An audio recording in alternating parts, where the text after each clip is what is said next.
আপনি কি বিএ ও এম এর জন্য অনলাইনে বেস্ট কোচিং নিতে চান? বাংলা অনার্সে ভালো রেজাল্ট করতে চান? তাহলে আজই আসুন নাম্বার 1 কোচিং সেন্টার প্রান্তিক গাইডে। আমাদের অভিজ্ঞ শিক্ষক ও লেখক রাজস্বী হালদার যত্ন সহকারে ক্লাস করান। নমস্কার, প্রান্তিক গাইডে সবাইকে শুভেচ্ছা অভিনন্দন। আজ আমি নিয়ে এসেছি গণনাট্য আন্দোলন ও নবনাট্য আন্দোলন। আজকের গণনাট্য আন্দোলন ও নবনাট্য আন্দোলন সম্পর্কে আলোচনা করব এবং পিক্সের নোটসও আমি দিয়ে দেবো। তোমরা প্রথম থেকে শেষ পর্যন্ত আলোচনাটা শুনবে এবং নোটসটা আমি দিয়ে দিচ্ছি সেটা অবশ্যই খাতায় লিখে নেবে। এটা খুব ইম্পর্টেন্ট তোমাদের জন্য, তাই অবশ্যই সঙ্গে থাকবে। গণনাট্য আন্দোলন, প্রথমে দ্বিগেন্দ্রচন্দ্র বন্দ্যোপাধ্যায় যে উক্তিটা গণনাট্য আন্দোলন সম্পর্কে করেছিলেন সেটা আমি শোনাচ্ছি। গণনাট্য আন্দোলন নাট্যজগতের সংকীর্ণ গণ্ডি ভেঙে দিয়ে নাটকের ব্যাপ্তি ঘটায়, তাকে শ্রমজীবী মানুষের সঙ্গে যুক্ত করে যথার্থ জাতীয় চরিত্র দেয়। গ্রামের চাষি আসে নাটকের চরিত্র হয়ে, আসে কারখানার শ্রমিক, আসে খেটে খাওয়া আর সাধারণ মানুষ। গণনাট্য সংঘের যারা উদ্যোক্তা ছিলেন তাদের প্রত্যয়ে ছিল সর্বহারার মানবতাবাদে। কি ভয়াবহ ছিল দিনগুলো! এলো করাল কুটিল ভয়াবহ দুর্ভিক্ষ, শস্য শ্যামলা বাংলাদেশ বিধ্বস্ত হয়ে গেল, উত্তর 40-এর বাংলা। ইতিহাসের আগুন ঝরা সময়। দ্বিতীয় বিশ্বযুদ্ধ ভয়াল রূপে আত্মপ্রকাশ করেছে। নারীঘাতী, শিশুঘাতী বীভৎস হিংসায় যেন সমাচ্ছন্ন বিশ্ব চরাচর। সুনীল আকাশে বোমারু বিমানের আনাগোনা আর নির্বিচার বোমাবর্ষণ, নির্মম মানব হত্যা। জনপদের ধ্বংস সাধন যেন সভ্যতার অপমৃত্যু আসন্ন করে তুলেছে। দুর্ভিক্ষ আর মন্বন্তর করাল মূর্তিতে আত্মপ্রকাশ করেছে। মৃত্যু ভয়ঙ্কর থাবা বিস্তীর্ণ করেছে মানুষের প্রাণের ওপর। কালোবাজারি আর মজুদ্দারের দল মনুষ্য সৃষ্ট এই বর্বরতাকে আরো ভীষণ করে তুলেছে সেই তামস অন্ধকারে। তারা ধন সঞ্চয়ের পাশব উল্লাসে মত্ত, তাদের প্রাসাদে কত মৃত মানুষের হাড় জমেছে, কে তার হিসাব রাখে? মুমূর্ষ বিষণ্ণ সময়ে অন্ন নেই, পণ্য নেই। আবার 42-এ ভারত ছাড়ো আন্দোলন সাম্রাজ্যবাদী বর্বরতার অবসান চাইছে। এরই মধ্যে প্রগতিশীল আন্দোলন স্ফুলিঙ্গের মতো দীপ্যমান হচ্ছে। সমাজ সচেতন কবিশিল্পীরা এই অসহায় অবস্থার প্রতিকার চাইছেন প্রবলভাবে। সেই সময় কলকাতার রাজপথে দেখা গেল অদ্ভুত একদল জীব, যারা ঠিক মানুষ নয় কিন্তু মানুষের মতো, যেন মানুষের ক্যারিকেচার, যারা নড়ে চড়ে আর্ত গোঙায়, ডাস্টবিনে ফেলে দেওয়া এক টুকরো খাবারের জন্য কুকুরের সঙ্গে লড়াই করে, আর যাদের তীক্ষ্ণ তীব্র চিৎকার ইট কাঠ পাথরের দেয়াল ভেদ করে মানুষের বুকে কাঁপন তোলে। একটু ফ্যান দিবি মা? এই যুগ, এই জীবন, এই যন্ত্রণা, এই দাহকে রূপায়িত করতে এগিয়ে এলেন নাট্যকাররা। 1944 সালের 24শে অক্টোবর ভারতীয় গণনাট্য সংঘের প্রযোজনায় মঞ্চস্থ হলো বিজন ভট্টাচার্যের নবান্ন নাটক, রচিত হলো ইতিহাস। ফ্যাসিবিরোধী লেখক ও শিল্পী সংঘের সাংস্কৃতিক শাখা হিসাবে বাংলায় গণনাট্য সংঘ প্রতিষ্ঠিত হয় 1942 খ্রিস্টাব্দে। ভারতীয় গণনাট্য সংঘের সর্বভারতীয় সংগঠন তৈরি হয় 1943-এর 25শে মে। মানুষের আশা আকাঙ্ক্ষা ও সংগ্রামকে রূপদান করার জন্য এই সংগঠন প্রথমাবধি দরিদ্র, শ্রমজীবী, মেহনতি মানুষের পাশে দাঁড়ায়। বলা বাহুল্য, ভারতীয় গণনাট্য সংঘ বা ইন্ডিয়ান পিপলস থিয়েটার অ্যাসোসিয়েশন বা আইপিটিএ ভারতময় প্রচারিত একটি সর্বভারতীয় সংস্কৃতি সংগঠন রূপে আত্মপ্রকাশ করে। তখন বাংলায় সংস্কৃতির জগতে চলছে বিরাট সংকট। রাজনীতির ক্ষেত্র জুড়ে প্রচন্ড হতাশা। সামাজিক জীবনের নদীটি সেই সময় বর্ষার জলে বাঁধ ভাঙার মতো আয়োজন করছে। এমন এক দুঃসময়ে আত্মপ্রকাশ করেছে গণনাট্য সংঘ। অভিজাত শ্রেণীদের পরিবর্তে অনভিজাত এবং বিত্তবানদের পরিবর্তে বৃত্তহীনদের সরাসরি মঞ্চে তুলে এনেছে গণনাট্য সংঘ। সেদিক থেকে গণনাট্য সংঘের আবির্ভাব নিঃসন্দেহে ঐতিহাসিক ঘটনা। 1943 খ্রিস্টাব্দের মে মাসে বিজন ভট্টাচার্যের আগুন ও বিনয় ঘোষের ল্যাবরেটরি সর্বপ্রথম এই সংঘের উদ্যোগে মঞ্চস্থ করা হয়। তার কয়েক মাস পরে বিজন ভট্টাচার্যের জবানবন্দি ও মনোরঞ্জন ভট্টাচার্যের হোমিওপ্যাথি নাটক দুটি অভিনীত হয়। দুর্ভিক্ষ পীড়িত বাংলার মর্মন্তুদ ছবি দর্শকের মনকে ভারাক্রান্ত করে। গণনাট্য সংঘ জনগণের সামনে যে ঘটনাগুলি তুলে ধরেছিল সেগুলো হলো দ্বিতীয় বিশ্বযুদ্ধের ভয়াবহ পরিস্থিতি, দুর্ভিক্ষ, মন্বন্তর, প্রাকৃতিক দুর্যোগ আর কালোবাজারি, সাম্রাজ্যবাদীদের অমানবিক আস্ফালন, গণতন্ত্রের পরাভব। 1939 থেকে 1945 এই কালপর্বে চলতে থাকা দ্বিতীয় বিশ্বযুদ্ধ, এই বিশ্বযুদ্ধের গর্ভ থেকে জন্ম হয় চাপানি বোমাতঙ্ক, মজুতদারিদের দৌরাত্ম্য, মুনাফাবাজিদের লোভ লালসা, ক্রমাগত পণ্য মূল্য বৃদ্ধি, বেকারত্বের চরম দুর্দশা, নিদারুণ হতাশ ও দারিদ্র্য, মনুষ্যত্বের নিশ্চিত অপমৃত্যু।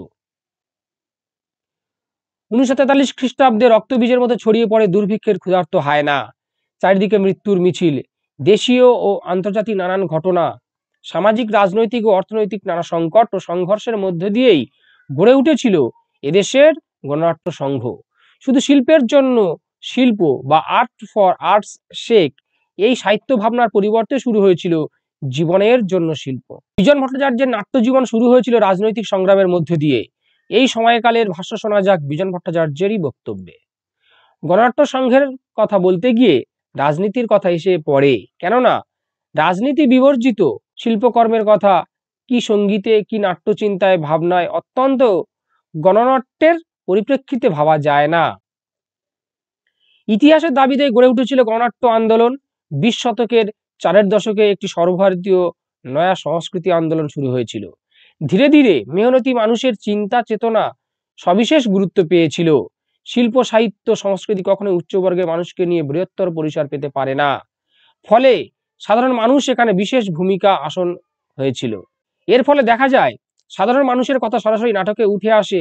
সমাজ ব্যবস্থার সঙ্গে সঙ্গে সাহিত্যের যে পথ পরিবর্তন স্বাভাবিক, সেই পথ পরিবর্তনকে নাট্যকাররা গ্রহণ করেন। সাম্যবাদের প্রতি আস্থা দেখা যায়। শ্রমিক মজুর কৃষক সরাসরি মঞ্চে ওঠার স্বীকৃতি পায়। নিপীড়িত মানুষজন সরাসরি নাটকের মধ্যে উঠে আসার নাটক হয়ে ওঠে প্রত্যক্ষ জীবন বাস্তবতার প্রত্যক্ষ চালচিত্র। অর্থাৎ নাটক ধীরে ধীরে বাংলায় গ্রামীণ জনপদকে গ্রহণ করে। গণনাট্য মূলত সমাজতান্ত্রিক ভাবধারার নাট্যকর্মীদের সমন্বয়ে গড়ে ওঠে। গণনাট্য সংঘ একসময় পার্চি অর্ডারকেই মান্যতা দেয়। গোষ্ঠীর কথা ও গোষ্ঠীর নির্দেশ একমাত্র পথ হয়ে ওঠে। এর ফলে শিল্পের স্বাধীনতা নষ্ট হয়। ফলে দেখা যায় গণনাট্য থেকে বেরিয়ে এসে পুনরায় নবনাট্যের জন্ম হয়। কেননা একটা সময় মনে হয় কোনো মতবাদের অন্তর্ভুক্তি হলে সেই থিয়েটার আর কখনোই তার সক্রিয়তা নিয়ে মাথা উঁচু করে দাঁড়াতে পারে না। সেই চিন্তা ভাবনা থেকে নবনাট্যের জন্ম। গণনাট্য সংঘের প্রগতিশীল জীবননিষ্ঠ সমাজ প্রত্যয়মূলক আদর্শে দীক্ষিত হয়ে নাট্য সৃজনে অগ্রণী ভূমিকা নিলেন বিজন ভট্টাচার্য, দ্বিগেন্দ্রচন্দ্র বন্দ্যোপাধ্যায়, তুলসী লাহিড়ী প্রমুখ নাট্যকাররা। গণনাট্য আন্দোলনের এরাই মহৎ প্রবক্তা। মন্মথরা এদের গোষ্ঠীভুক্ত না হয়েও মানবিক আদর্শ ও প্রত্যয়ে নিষ্ঠ হয়ে নাটক রচনা করেন। তার নাটকের পটভূমি সমাজ, কুশীলব মানুষ, তার উদ্দেশ্য সামাজিক কল্যাণ বিধান। পরবর্তীকালে গণনাট্য সংঘের শিল্পীরা এদের আদর্শে অনুপ্রাণিত হয়ে নাটক রচনা করে মহৎ সামাজিক ও শৈল্পিক দায়িত্ব পালন করেছেন। তাহলে এই পর্যন্ত গেল গণনাট্য আন্দোলন। এবারে আলোচনা করব নবনাট্য আন্দোলন সম্পর্কে। বিংশ শতাব্দীর দ্বিতীয় দশক থেকে বাঙালির মন জীবনে এক বিশেষ ও সর্বাত্মরণের ঢেউ লেগেছিল। তৃতীয় দশকেও সেই আলোড়ন নতুন পথে পট পরিবর্তন করল। চতুর্থ দশকে বাংলা তথা ভারতের আর্থসামাজিক জীবনে আনে নানা বিপর্যয়। দ্বিতীয় বিশ্বযুদ্ধের নানা ক্রিয়া প্রতিক্রিয়া, আগস্ট আন্দোলনের পশ্চাৎপট, জাপানি আক্রমণ ও তার প্রভাব, পোড়ামাটি নীতি। গঙ্গাপদ বসু বলেছেন, সৎ মানুষের নতুন জীবন বোধের এবং নতুন সমাজ ও বলিষ্ঠ জীবন গঠনের মহৎ প্রয়াসে যে সুলিখিত নাটক শিল্প সুসময় প্রতিফলিত, তাকেই বলতে পারি নবনাট্যের নাটক। তাই যে নাটকে শোষিত বঞ্চিত নির্যাতিত অদৃষ্টবাদী একক সাধারণ মানুষের আত্মরক্ষার প্রয়োজন, চেতনা পরিবর্তনের ফলে অসাম্প্রদায়িক সংঘবদ্ধ গণজাগরণ এবং সমস্ত প্রতিকূলতার বিরুদ্ধে প্রতিরোধের সার্বিক প্রয়াস ও সম্ভাব্য জয়ের ইঙ্গিত পরিস্ফুট, সেই নাটককে বলা যায় গণনাট্য। আর গণনাট্যের সঙ্গে রাজনীতি ওতপ্রোত সম্পর্ক থাকে। গণনাট্যের ধারক ও বাহকেরা সাম্যবাদে বিশ্বাসী হন। নব নাটকের গণনাট্যের মতো দারিদ্র, ক্ষুধা, বঞ্চনা, দরিদ্র মানুষের নানাবিধ সমস্যার কথা থাকে। সেখানে সৎ মানুষের জীবনবোধ ও নতুন সমাজ ভাবনা গুরুত্ব লাভ করে। নবনাট্য আন্দোলনের বৈশিষ্ট্য: এ শ্রেণীর নীতি হলো জীবনের জন্য শিল্প, শ্রমিক কৃষকের ব্রাত্য ও উপেক্ষিত জীবনের শোষণ, যন্ত্রণা ও বঞ্চনার ইতিহাস তুলে ধরা, নাটকের মধ্যে হিন্দু মুসলমান ঐক্যকে উপস্থাপিত করা, মধ্যবিত্ত সমাজের দোলাচল মনোবৃত্তিকে প্রকাশ করা, আর ফ্যাসিবাদী শক্তির বিরুদ্ধে সোচ্চার হওয়া। নবনাট্য আন্দোলনের এইসব বৈশিষ্ট্য গণনাট্য আন্দোলনের মধ্যে থাকলেও এরা আরো এগিয়ে গিয়ে বললেন, শুধু প্রতিরোধ নয়, এই প্রতিরোধের জন্য ঐক্যবদ্ধ মনোভাব গড়ে তোলা প্রয়োজন। তাই সংঘবদ্ধ শক্তির সংগ্রাম ও তার সম্ভাব্য জয়ের ইঙ্গিত গণনাট্যের বিষয়। সেই সঙ্গে স্বার্থপর কায়েমি চক্রের শোষণ ও বঞ্চনাকে সর্বসাধারণের চোখে তুলে ধরাও এই গণনাট্য আন্দোলনের বিশেষ বৈশিষ্ট্য।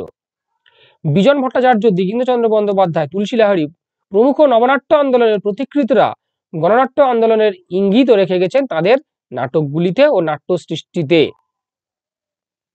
গণনাট্যের এই প্রয়াস জেলায় জেলায় ছড়িয়ে পড়ল। শ্রমিক আন্দোলনের আদর্শকে পুরোভাগে নতুন রেখে নতুন নাট্যকার ও নাটকের অভ্যুদয় ঘটল। তারই ফলশ্রুতি হিসাবে রচিত হলো তুলসী লাহিড়ীর ছেঁড়া তার। এই নাটকের বিষয় কৃষক রহিমউদ্দিনের ব্যক্তি জীবনের ট্র্যাজিক পরিণতি হলেও এর মাধ্যমে সম্ভাব্য গণ আন্দোলনের ইঙ্গিত নাট্যকাররা দিয়েছেন। তাহলে নোটসটা দিয়ে দিলাম, তোমরা লিখে নাও, নিয়ে পড়াশোনা করবে।